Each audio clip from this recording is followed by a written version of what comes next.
എന്ത് സെറ്റപ്പ് ആണല്ലേ ഇത്? എന്തുകൊണ്ട് നമ്മുടെ നാട്ടിൽ ഇതുവരെ എത്തിയില്ല എന്നുള്ളത് മാത്രമാണ് എൻ്റെ ഒരു സംശയം. ഒരു ഒരു ഹെയർ ഡ്രയർ പോലത്തെ ഒരു സാധനം, it just blows hot air.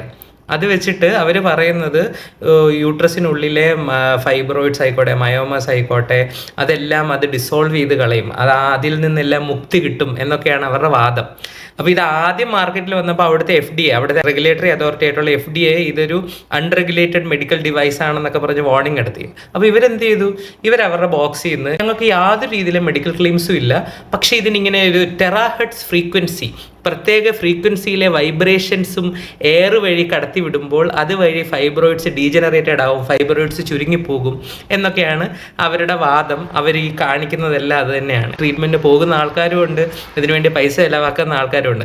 നമ്മുടെ നാട്ടിലെ ഈ ഇങ്ങനത്തെ ഉടായ്പകൾ കാണിക്കുന്ന ആൾക്കാരിലേക്ക് ഇത് എത്തിയില്ല എന്ന് തോന്നുന്നു. ഉടനെ തന്നെ ഈ വർഷം അല്ലെ അടുത്ത വർഷത്തിനുള്ളിൽ തന്നെ നമ്മുടെ മാർക്കറ്റിലും ഈ മാജിക് ഫൈബ്രോയിഡ് വാൻഡ് എത്തേണ്ടതാണ്. അപ്പോൾ നമുക്ക് കാണാം ഇതിൻ്റെ ഈ ഗുണങ്ങൾ എന്താണ്. വൈബ്രേഷൻസും ഫ്രീക്വൻസീസും ഉപയോഗിച്ച് ഫൈബ്രോയിഡ്സിനെ ചുരുക്കിയ കഥകളും, ഫൈബ്രോയിഡ്സ് കാരണമുള്ള പെയിനും ഫൈബ്രോയിഡ്സ് കാരണമുള്ള ബ്ലീഡിങ് എല്ലാം ഈ മാജിക് വാൻഡ് കാരണം മാറ്റിയ ടെസ്റ്റിമോണിയൽസും ഇതിൻ്റെ ഗുണങ്ങളും ഒക്കെ ഇനിയും വരുന്നത് നമുക്ക് കാണാം. ഒന്ന് ആലോചിച്ച് നോക്കൂ, എന്തിനാണ് സർജറിയുടെ ആവശ്യമില്ല. എന്തിനാണ് റേഡിയോ ഫ്രീക്വൻസി അബ്ലേഷൻ? എന്തിനാണ് മരുന്നുകൾ?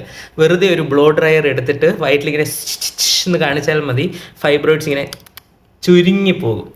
വാവ്, ടെക്നോളജിയുടെ ഓരോരോ വളർച്ചയെ